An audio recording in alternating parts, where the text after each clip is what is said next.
Hello, everybody, and welcome to inaugural address by John F. Kennedy.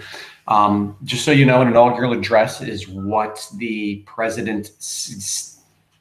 the speech they give on the day that they take office of being inaugurated, so the day that they become president. And JFK gives an address, and it has to do with the fact that at that time, in 1961, we were in the middle of the Cold War with Russia. And a lot of people don't understand what the Cold War was. Now, basically, a Cold War means there's no actual fighting.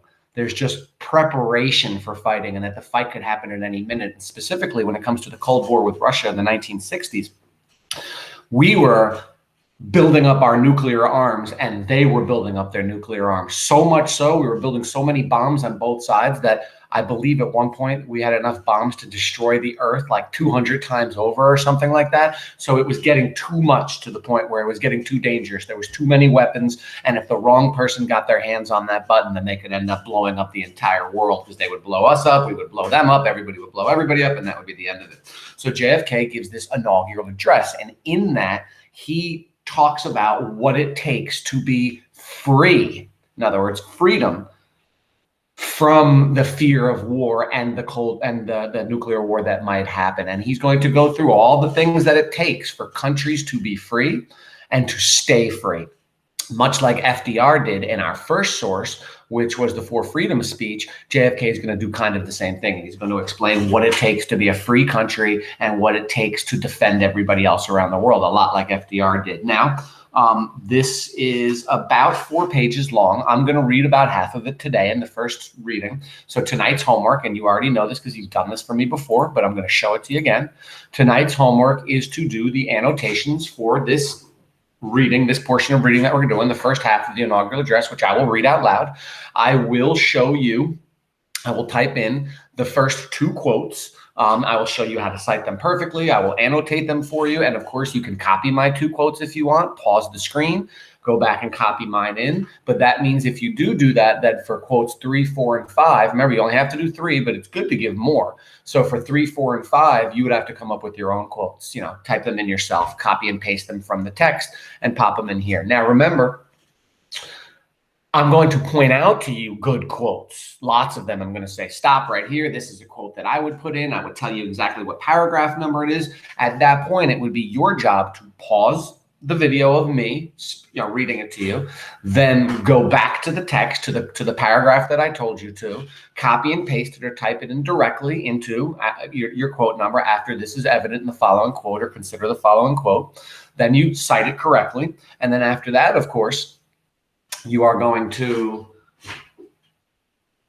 do your annotation. So with all that being said, again, of course, you don't have to do the quotes that I'm giving you.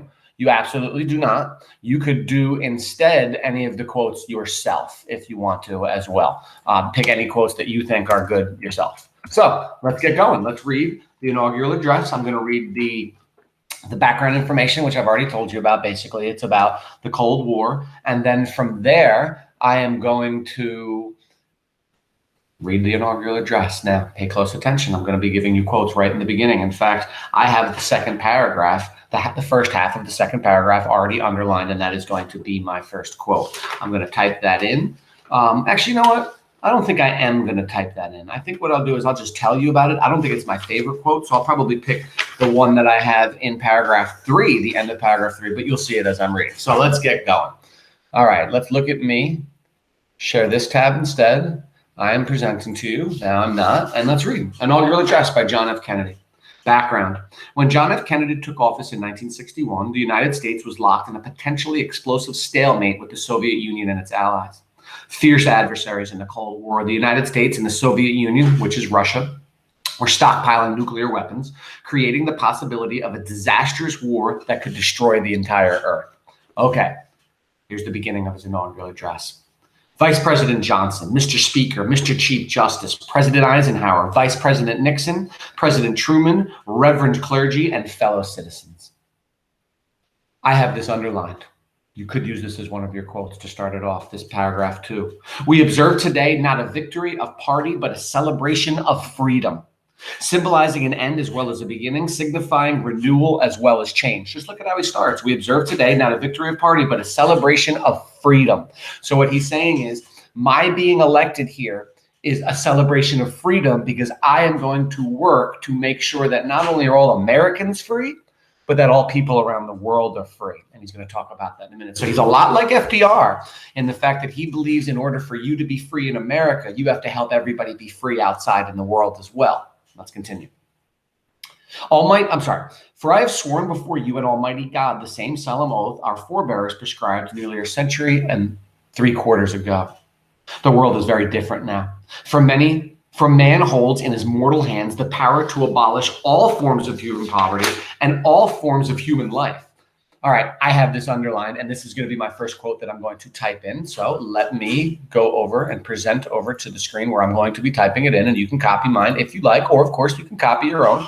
So consider the following quote. Let's see, what is the quote? It says, and yet the same revolutionary beliefs for which our forebears fought are still at issue around the globe. The belief that the rights of man come not from the generosity of the state, but from the hand of God. You know what? I'm actually not going to type that one. That's not the best one that I think. I think there's better ones. But he does say right there that he believes the belief that the rights of man come not from the generosity of the state, but from the hand of God. So a good note for this would be, if you did choose to type down this quote, which is the last sentence of paragraph 3, would be, this clearly shows that John F. Kennedy believed that everybody should be free and that freedom doesn't come from the government, but it comes from God himself. JFK was a very religious person. Let's continue. We dare not forget today that we are the heirs of that first revolution. Let the word go forth from this time and place to friend and foe alike that the torch has been passed to a new generation of Americans, born in this century, tempered by war, disciplined by a hard and bitter peace, proud of our ancient heritage, and unwilling to witness or permit the slow undoing of those human rights to which this nation has always been committed. That's pretty cool. I'm going to underline that. And unwilling to witness or permit the slow undoing of those human rights to which this nation has always been committed and to which we are committed today at home and around the world. In other words, we are not going to let anybody take away our freedoms. It's just not going to happen. Now, let's take a look at paragraph 5. And this one, I promise you, I'm going to type in. Listen, this whole paragraph is just perfect. It's a perfect quote. Let every nation know, whether it wishes us well or ill, that we shall pay any price, bear any burden, meet any hardship, support any friend, oppose any foe, to assure the survival and the success of liberty. What a great quote. Let's type this in. So it's open quotes, let every nation know, comma, whether it wishes us well or ill,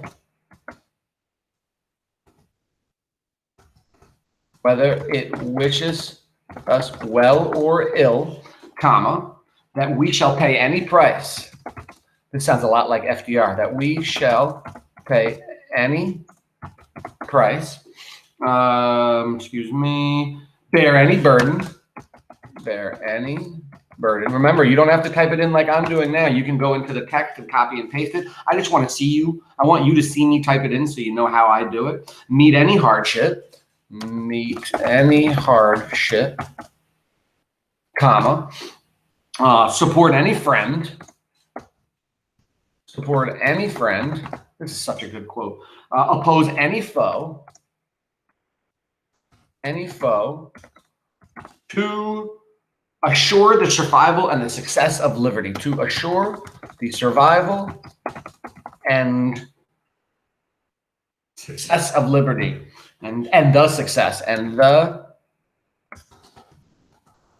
You always want to be careful that you get your quotes completely correct, guys and gals, because if you're going to put this in an essay later, it has to be correct. So remember, I don't put a period at the end of my quote because I know it's the end of the sentence, but it's not the end of my sentence because my sentence is going to include the citation. So I put the end of my quote, not the period. I put a space. Now in citations, I put the page number I took this from. So it'll be 284, close my parentheses, and then I put my period. And now let's do our annotation quickly. What does this note clearly show? I love this quote. This quote clearly shows that JFK believed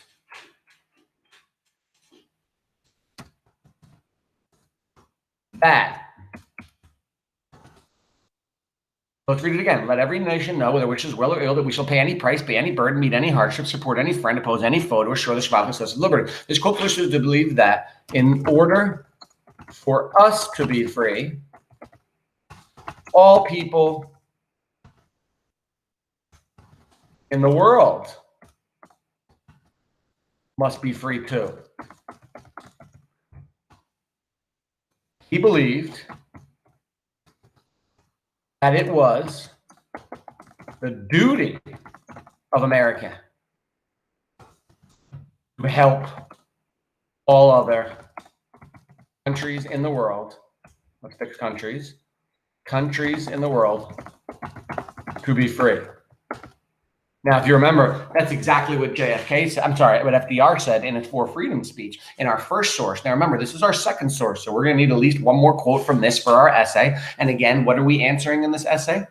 What does it mean to be free? Or what can one person do to help other people be free? And here's a great example. One person can use their power to explain to the world that we're not going to stop unless everybody is free. And they can also use that power to help defend those people. So there's our first annotation. Very nice job, everybody. Let's go on. Let's go back. Let me go back to me so you can see me. Okay, and let's keep reading. We did that one already. This much we pledge and more. To those old allies whose cultural and spiritual origins we share, we pledge the loyalty of faithful friends. United, there is little we cannot do in a host of cooperative ventures. Divided, there is little we can do, for we dare not meet a powerful challenge at odds and split asunder. What a great quote. He is saying that in order for all countries to stay free, the free countries have to stick together and they have to fight together against those evil nations. It's just what FDR said in World War II. He said, we cannot let Hitler take over the world. Well, this is the Cold War. And JFK is saying, we cannot let Russia scare everybody around the world into doing what they want. No, we need to stay together. So let's type this quote in now. This will be the last quote I type in today. And then the rest of it, I'm just going to tell you where it is. But again, I want you to see me type this quote in. So I'm going to go to quote number 2.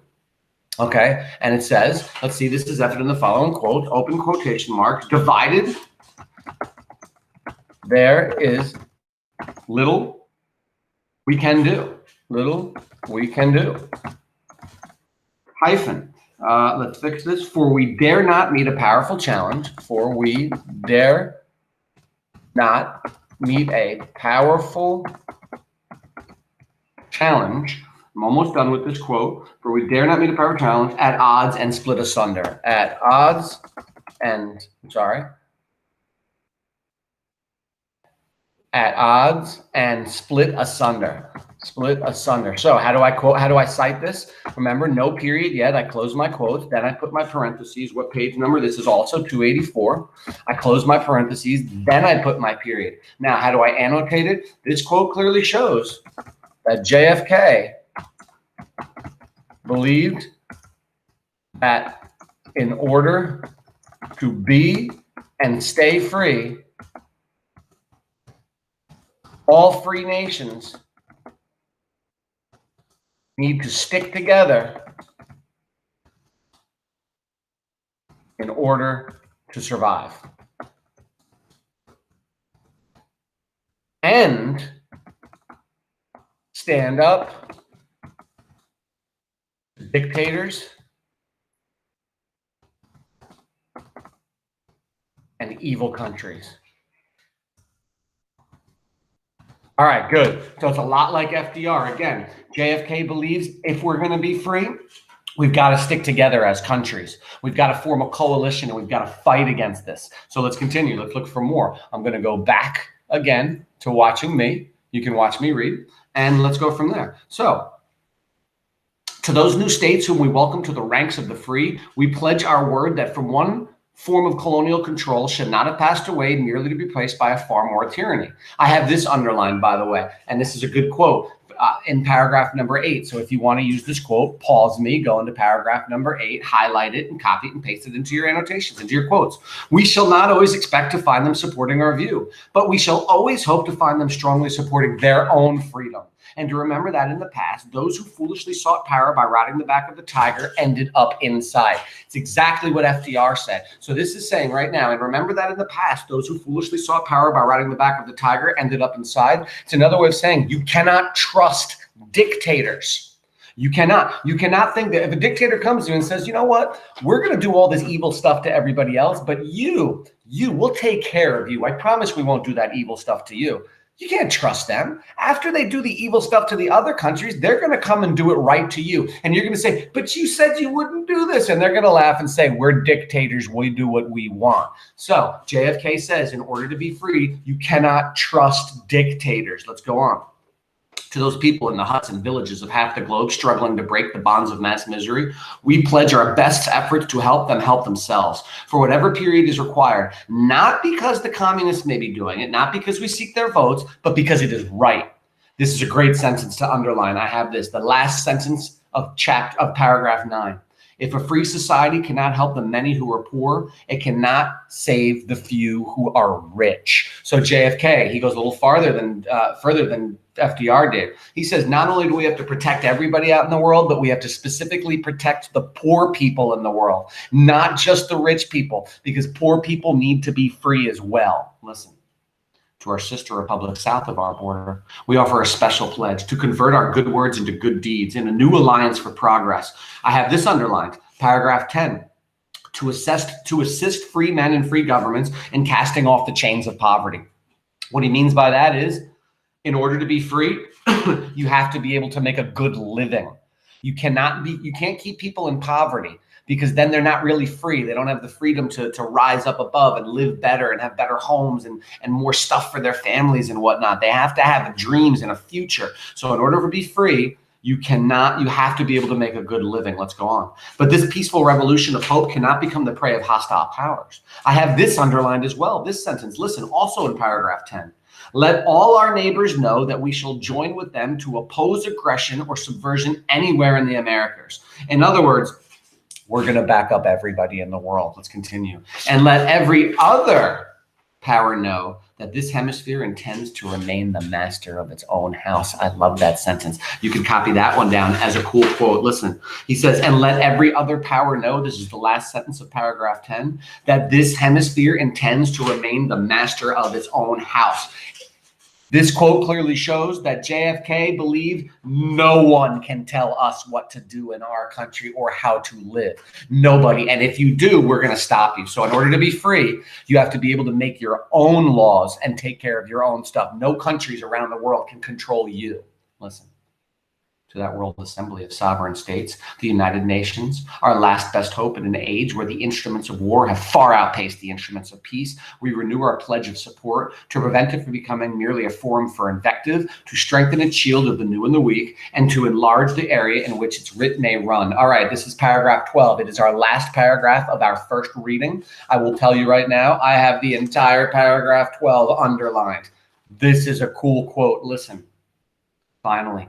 To those nations who would make themselves our adversary, we offer not a pledge, but a request that both sides begin anew the quest for peace before the dark powers of destruction unleashed by science engulf all humanity in planned or accidental self-destruction. So basically, he says to them, we've got to work together so we don't destroy each other. So consider the following quote. Then you put in that quote, we finally to those nations. And then afterwards, the annotation would be, JFK clearly believed that we must work together with our enemies. We have to talk to our enemies so that we don't blow each other up, because you can't be free if you're blown up, right? All right. So that is the end of our part 1.